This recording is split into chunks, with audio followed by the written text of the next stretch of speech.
안녕하세요. 사연을 부탁해입니다. 오늘의 사연을 소개하겠습니다. 어느 날 친정에 갔다가 집에 들어갔는데요. 남편과 두 서방님이 말다툼을 하고 있었습니다. 이미 한참을 다툰 모양으로 남편이 신경질적으로 소리쳤어요. 내가 몇 번이나 말했잖아. 난 출장 가야 한다고. 내가 놀면서 못 간다고 하는 거야? 형만 바빠? 나도 바빠서 못 간단 말이야. 첫째 서방님도 목소리를 높였습니다. 둘째 너도 바빠? 난 그때 처가에 일이 있어서 못 갈 것 같아. 뭐? 넌 지금 엄마가 아픈데 처가가 더 중요해? 다들 미쳐도 단단히 미쳤구만. 남편이 버럭한 채 다시 소리치고 있었는데요. 두 서방님도 화가 난 것인지 남편에게 대들다가 세차게 문을 닫고는 집을 나서는 모습이었습니다. 그 모습에 제가 슬금슬금 방으로 들어가려다 남편과 눈이 마주쳤고 남편이 짜증스레 비아냥거리고 있었어요. 집안을 이렇게 만들어 놓으니까 아주 좋겠네. 그게 왜 나 때문이야? 그러게 당신이 모시고 병원에 다녀온다고 했으면 다 해결될 일이었잖아. 당신 뜻대로 돼서 아주 좋겠어. 내 뜻대로라니 무슨 뜻이야? 왜 모른 척하고 그래? 우리 집이 풍비박산 나길 바랐던 거잖아. 아주 좋겠어. 집안이 콩가루 돼서. 당신 내가 생각했던 것보다 더 최악이구나. 그때 당신이 뭐라고 했는지 벌써 잊은 거야? 그동안 쌓인 게 많았던지라 제가 남편에게 쏘아붙이고 있었는데요. 남편 입에서 더욱 기가 막힌 말이 터져나왔습니다. 내가 뭘 어쨌다고 그러는 거야? 엄마 무릎 수술할 때 당신이 그랬잖아. 제부처럼 처갓집 아들 노릇할 생각 없으니까 우리 보고 알아서 하라고. 그 말은 각자 집안만 신경 쓰라는 말 아니었어? 그래서 그때 난 당신한테 아무 말도 안 했잖아. 근데 당신이 이러는 거 난 도무지 이해를 할 수가 없어. 당신은 이 집안의 맏며느리잖아. 당신은 우리 친정에서 맞사이 아니었어? 라며 제가 받아치고 있었는데요. 남편이 욕설까지 섞어가며 화를 내더니만 밖으로 나가버렸습니다. 그런 남편을 보고 있으니 예전 일들이 주마등처럼 스쳐 지나갔습니다. 그 일은 엄마가 무릎을 수술하면서 시작이 되었어요. 동생 부부도 맞벌이를 하는지라 많이 바빴기에 번갈아 가면서 엄마를 돌봐드리기로 했습니다. 우리가 사는 곳이 지방이다 보니 제부가 먼저 말을 꺼냈어요. 아무래도 서울 병원에서 수술하시는 게 나을 것 같아요. 위험한 수술은 아니라고 하지만 혹시 모르니까 그게 좋을 것 같습니다. 제가 아는 분도 수술 잘못돼서 엄청 고생했다고 하더라고요.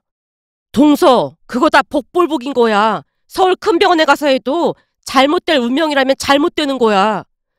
제부는 엄마가 걱정돼서 하는 말인데 당신은 무슨 말을 그렇게 해? 나도 제부 생각이랑 같아. 큰 병원에 가서 하는 게 좋을 것 같아. 제가 불만스레 남편에게 말하고 있었는데요. 남편이 짜증 가득한 목소리로 다시 말했어요. 그게 그렇게 간단한 문제가 아니야. 서울에서 수술 받으면 병가는 어떻게 할 거고 계속 왔다 갔다 해야 하는데 그건 누가 할 건데. 그건 넷이서 번갈아 가면서 하면 될 것 같은데요. 힘들면 저녁에는 간병인을 쓰는 것도 괜찮고요. 제부가 남편 눈치를 보며 대답했는데요. 맞서인 자신의 의견을 무시한다고 생각했던 것인지 남편이 양미간을 잔뜩 찌푸리며 다시 말했습니다. 이 집안에서 나는 필요 없어 보이니까 셋이 알아서 하라고. 뭐? 당신 지금 말 다 했어? 그래서 지금 상의를 하자는 거잖아.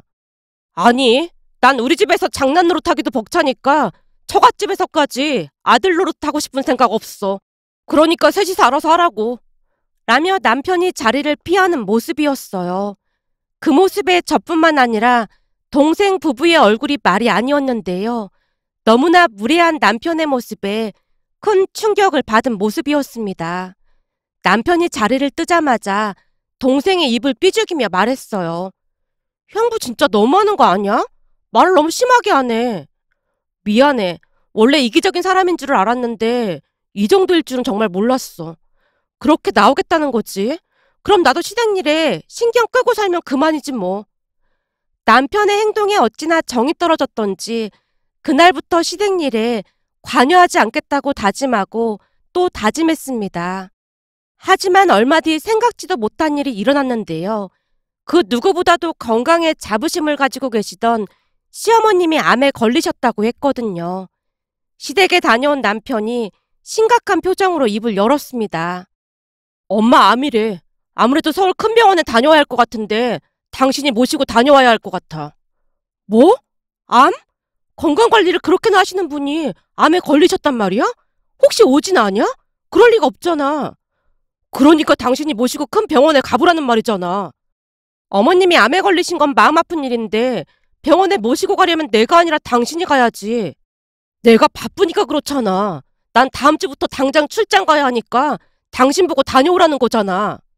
미안한데 엄마 무릎 수술할 때 당신이 각자 챙기자고 했잖아? 그러니까 서방님들한테 말을 하던지 당신이 출장을 취소하던지 해. 뭐?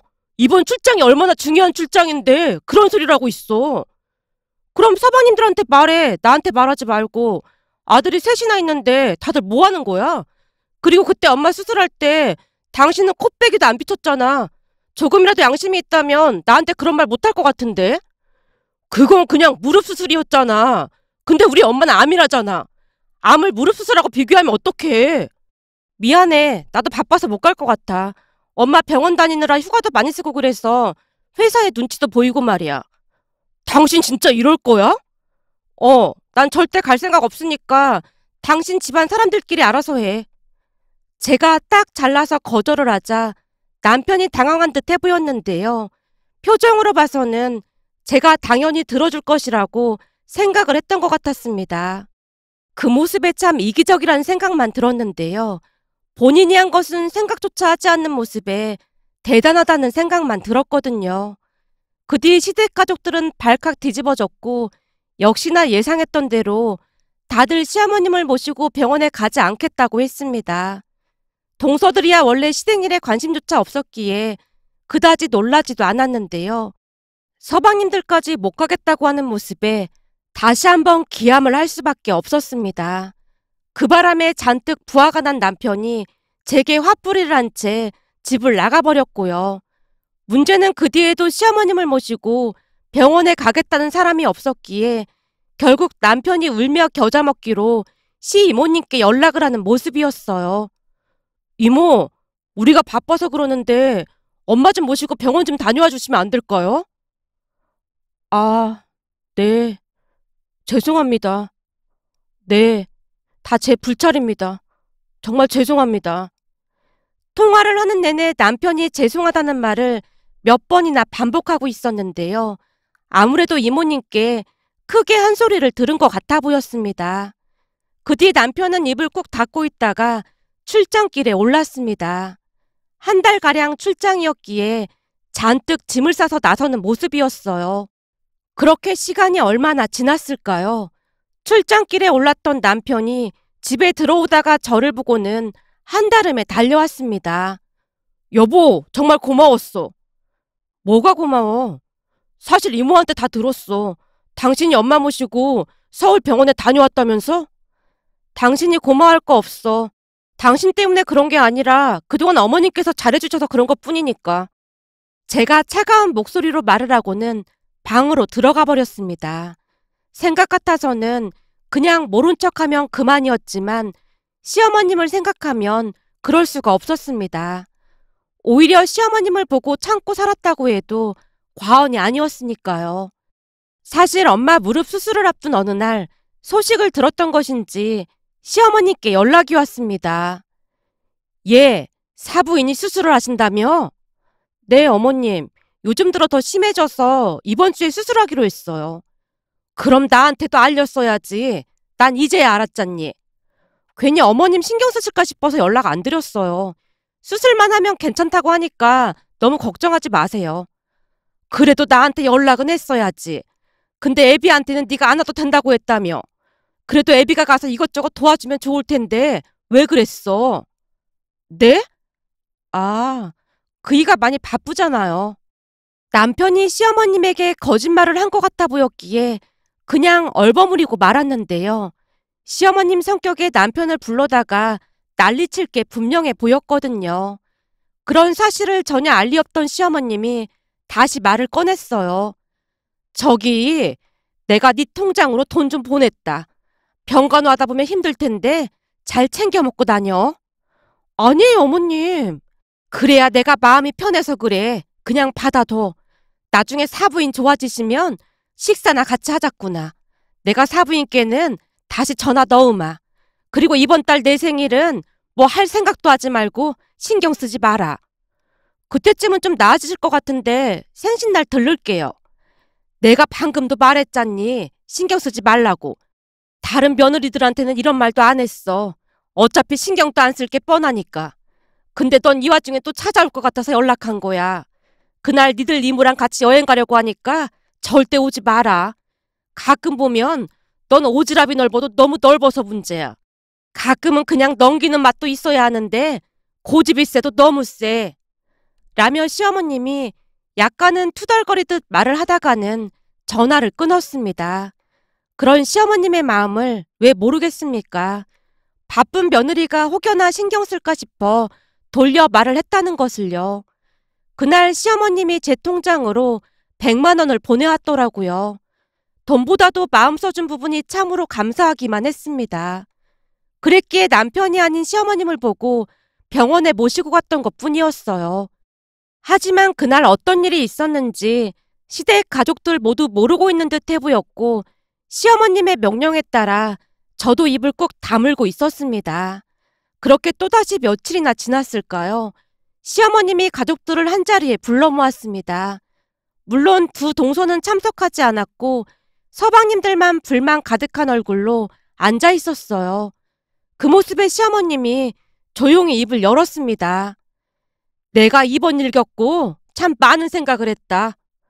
엄마, 요즘 암은 아무것도 아니라고 하니까 너무 걱정하지 마.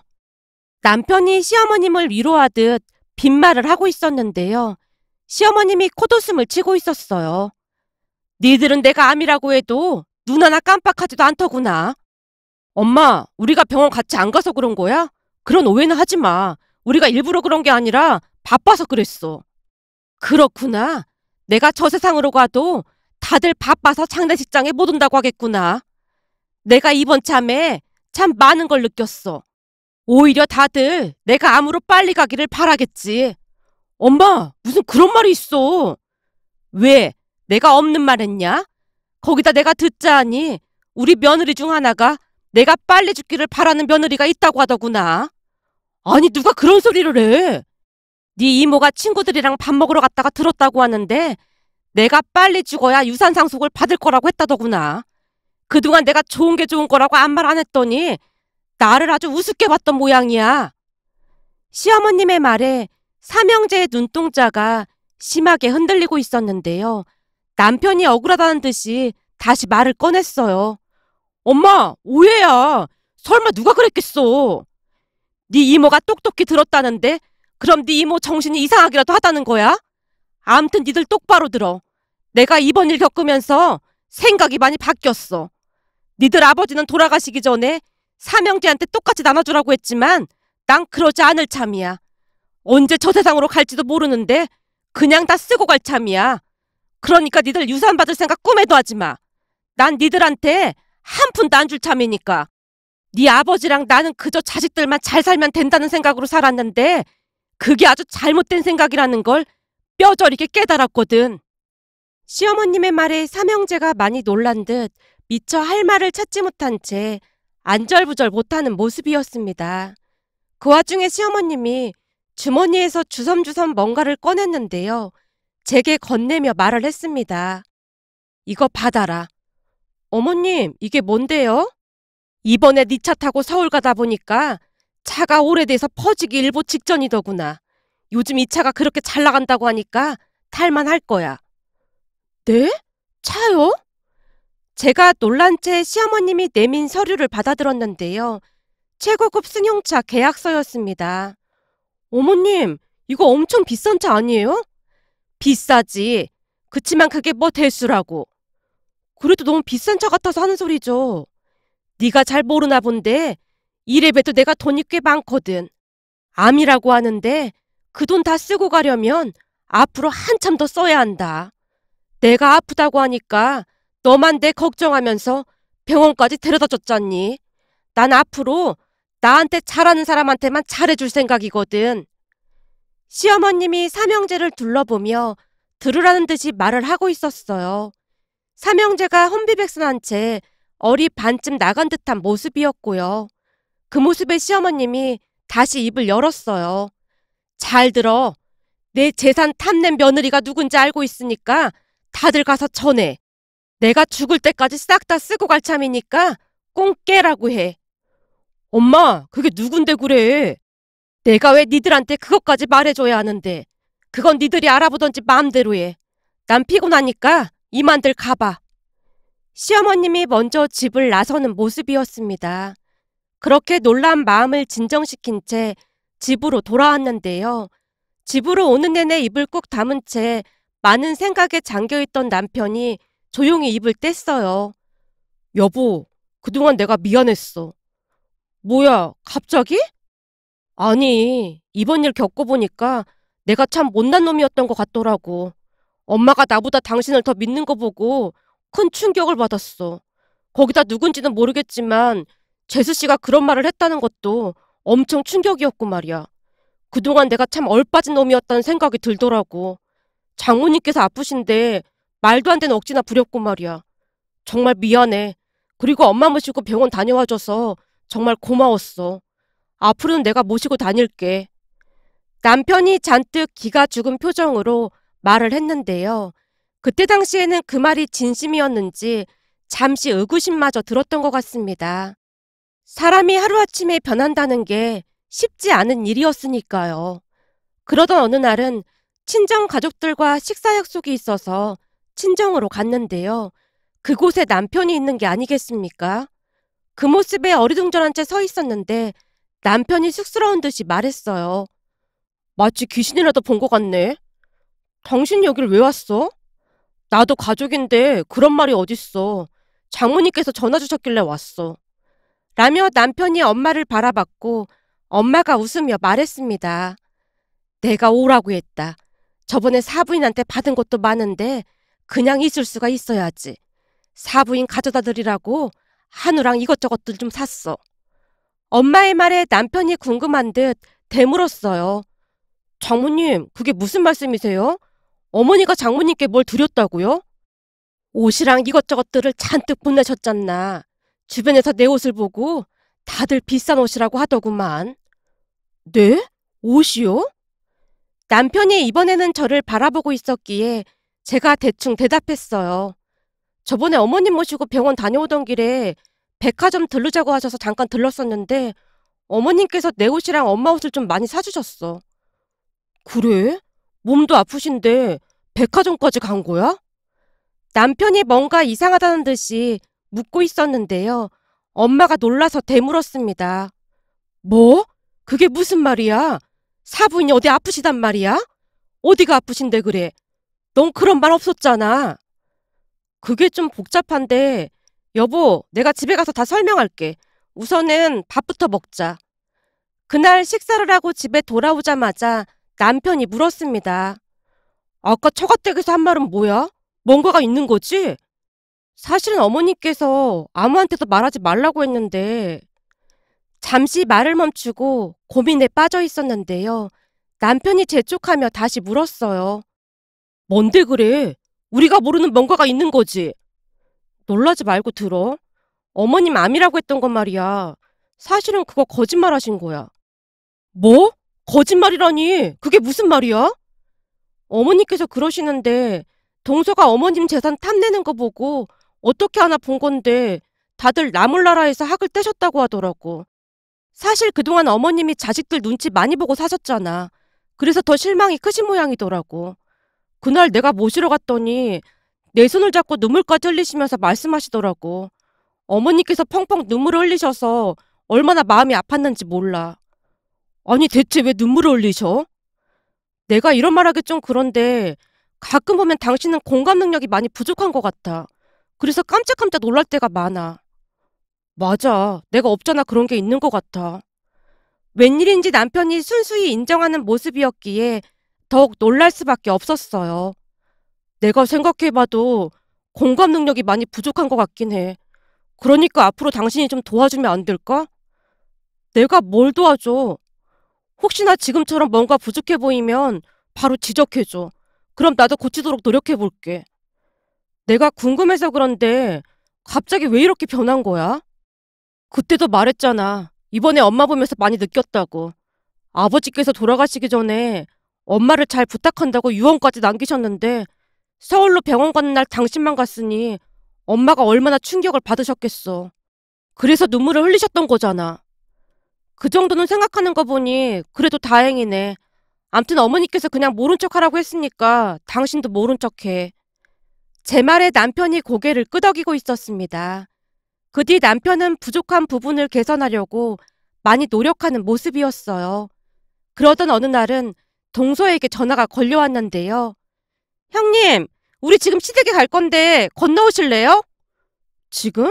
무슨 일 있는 거야? 진짜 억울해서 이대로 못 살 것 같아서요. 암튼 빨리 건너오세요. 라며 동서가 전화를 끊었습니다. 전화를 끊자마자 시댁으로 갔는데 이미 두 동서가 도착을 한 것인지 집안이 시끌시끌했습니다. 첫째 동서가 억울한 듯 말을 하고 있었어요. 어머님, 저는 진짜 억울해요. 이건 동서가 모함한 거예요. 형님, 모함이라니요? 내 말이 맞잖아. 그 유산 얘기는 내가 먼저 꺼낸 게 아니고 동서가 먼저 꺼낸 거잖아. 형님이 먼저 어머님 재산이 얼마나 되냐고 물었잖아요.